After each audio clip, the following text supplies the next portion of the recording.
found by tradition.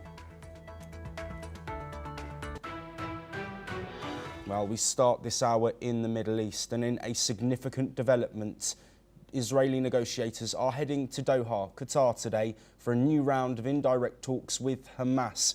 The goal, reaching a long-awaited truce in Gaza and negotiating the release of hostages still held by the group. According to Israel's public broadcaster, the delegation departed early on Sunday to engage in what is being described as proximity talks.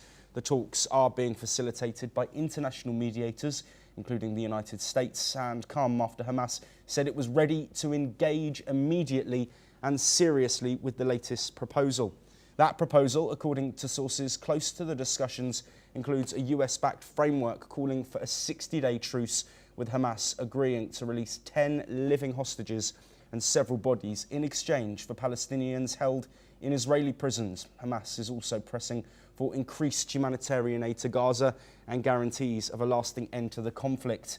Despite some optimism, hurdles do remain though. On the 6th of July, Israeli Prime Minister Benjamin Netanyahu called Hamas's requested changes to the Qatari proposal unacceptable. Still, he ordered his team to proceed to Doha to negotiate based on the framework Israel has already approved. As the war in Gaza continues to inflict a heavy toll, hopes rest on this renewed push for diplomacy. Well, joining us to discuss these talks set for Doha, John Rossimondo, President of the Viking Research Associates and a geopolitical analyst who is joining us from Washington, DC. John, as always, thank you ever so much for being here with us. Let's look at the optimism that is there first. Of course, ceasefire talks halted, but Hamas expressing willingness. Israel already saying yes to a US proposal. How optimistic can the geopolitical sphere be about a potential ceasefire upcoming?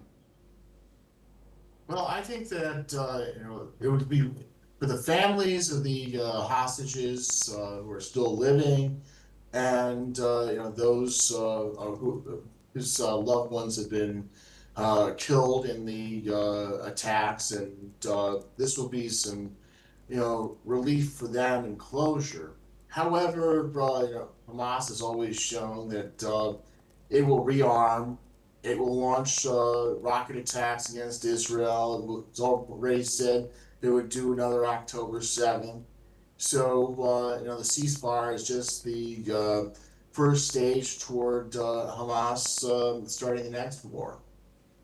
Yes, and John, let's look now at the conflicting messaging coming from Israel. Of course, Benjamin Netanyahu saying that amendments Hamas want to make are non-starters and aren't going to be agreed to in a deal.